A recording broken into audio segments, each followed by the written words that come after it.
আসসালামু আলাইকুম। আজকে আমি আপনাদেরকে একদম সহজ এবং ঝটপটে একটি বিকেলের নাস্তা তৈরি করে দেখাবো। এই নাস্তাটা তৈরি করতে সময় বেশি লাগে না এবং খেতেও কিন্তু দারুণ মজার হয়। আর কথা না বাড়িয়ে চলুন রেসিপিতে চলে যাই।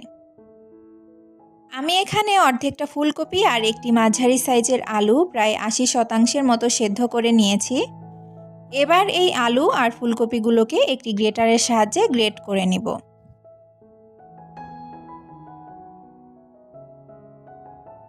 গ্রেট করে নেওয়া হয়ে গেছে।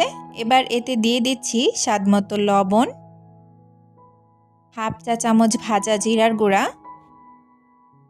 ১ চা চামচ লাল মরিচের গুঁড়া, হাফ চা চামচ চাট মশলা, 1/4 চা চামচ গরম মশলার গুঁড়া, ১ চা চামচ আদা রসুন বাটা, স্বাদমতো কাঁচামরিচ কুচি, পরিমাণ মতো ধনিয়া পাতা কুচি, 3টে ছোট সাইজের পেঁয়াজ কুচি, আর দিচ্ছি 2 টেবিল চামচ বিস্কুটের গুঁড়া। তবে এটা পুরোপুরি অপশনাল, না দিলেও চলবে। এবার সব কিছুকে খুব ভালো মতো মেখে নিতে হবে।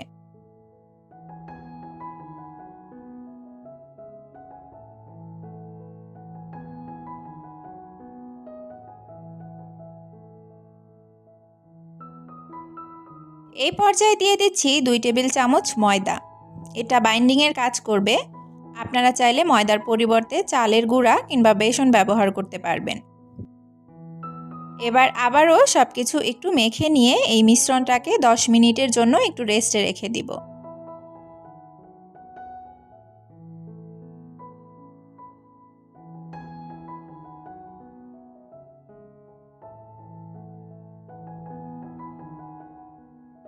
এবার অল্প অল্প করে মিশ্রণ নিয়ে এভাবে গোল গোল বলের শেপ তৈরি করে সরাসরি ভাজতে চলে যাব।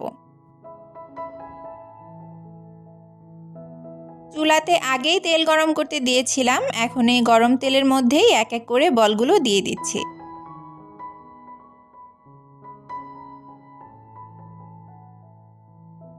একটু সময় নিয়ে মিডিয়াম আঁচে এগুলো ভাজতে হবে। বলের এক পাশে যখন কালার চলে আসবে তখন একটি চামচের সাহায্যে উল্টে দিতে হবে।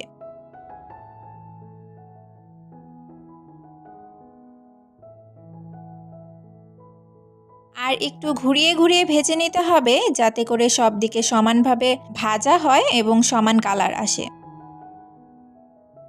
বল পাকোড়াগুলো ভাজা হয়ে গেছে। এখন এগুলোকে তেল থেকে তুলে নিচ্ছি। আর এভাবেই বাকি পাকোড়াগুলো ভেজে নেব।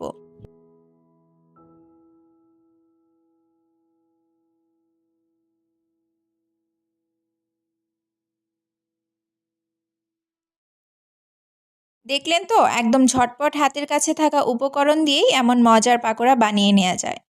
বিকেলের নাস্তায় চা কিংবা মুড়ির সাথে এই বল পকোড়াগুলো খেতে কিন্তু অসম্ভব মজার লাগে। আর যেসব বাচ্চারা ফুলকপি খেতে চায় না তারাও কোনো অজুহাত ছাড়াই মজা করে খেয়ে নেবে। আজ এ পর্যন্তই। ভিডিওটি যদি ভালো লাগে তাহলে অবশ্যই একটি লাইক, কমেন্ট এবং শেয়ার করার অনুরোধ রইল। সবাই ভালো থাকবেন, সুস্থ থাকবেন। আল্লাহ হাফেজ।